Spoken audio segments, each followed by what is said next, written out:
আসসালামু আলাইকুম। Hi everyone, সবাই কেমন আছেন? আশা করি আল্লাহর রহমতে সবাই ভালো আছেন। আলহামদুলিল্লাহ আমরাও ভালো আছি।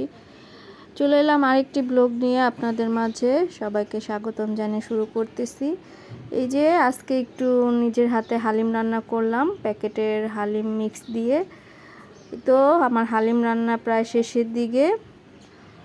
তো এখন ইফতারের জন্য সব কিছু রেডি করে নিব এক এক করে। আগে হালিমটা রান্না করে নিলাম, যেহেতু আজকে সবাই একসাথে ইফতার করব, তাই ভাবলাম একটু ঘরেই হালিম রান্না করি। আর এই যে হালিমও প্রায় শেষ রান্না, এখন একটু ভালো করে বলক আসলে নামিয়ে ফেলবো। তো ইফতারে সব কিছুই রেডি করে নিচ্ছি একটু একটু করে। যে এখানে এদিকে আমার হালিম রান্না হয়ে গেছে, আর এখন আবার ডিম চপগুলি ভেজে নিচ্ছিলাম। আর এই যে ডাল বাটাও রেডি বোড়া ভাজার জন্য, পেঁয়াজ করার জন্য। আর এখানে যে ডিমের চপগুলি ভেজে নিয়েছি সুন্দর করে।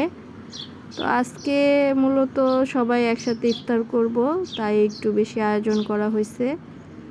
এই যে এদিকে হালিমও রান্না শেষ হয়ে গেছে। তারপরে এই যে এখানে পেঁয়াজু, তারপরে ডিমের চপ, এগুলি সব ভাজা হয়ে গেছে। একটু পরেই যেহেতু ইফতারের সময় হয়ে গেছে, সব কিছু রেডি করে নিয়েছি। এই যে ফল টল কেটে সব কিছু একটু রেডি করে নিলাম। আজকে অর্ণবের স্যার আসবে ইফতারিতে, তো অর্ণবের স্যারকে ইফতারে দাওয়াত দেওয়া হয়েছে, তো এর জন্য একটু বেশি করে সব কিছু আয়োজন করা হয়েছে। তো এই যে সব কিছু একটু রেডি করে নিলাম।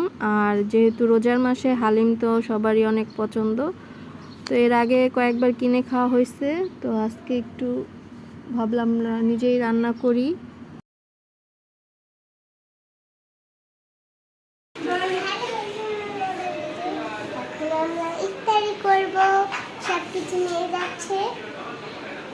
তুমি ভালো আছো?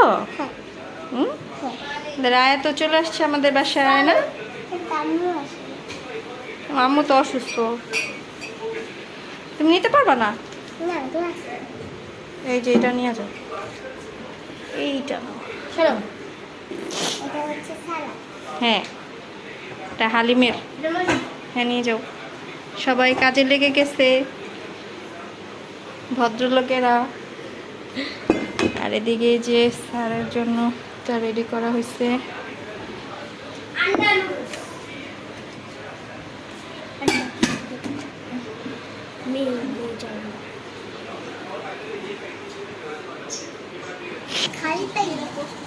এই যে সবকিছু রেডি হয়ে গেছে, এখন আমরা সবাই মিলে ইফতার করব।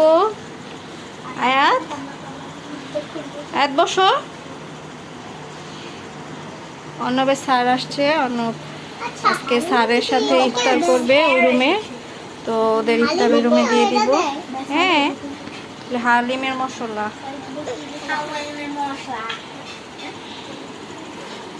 তো সব কিছু রেডি হয়ে গেছে।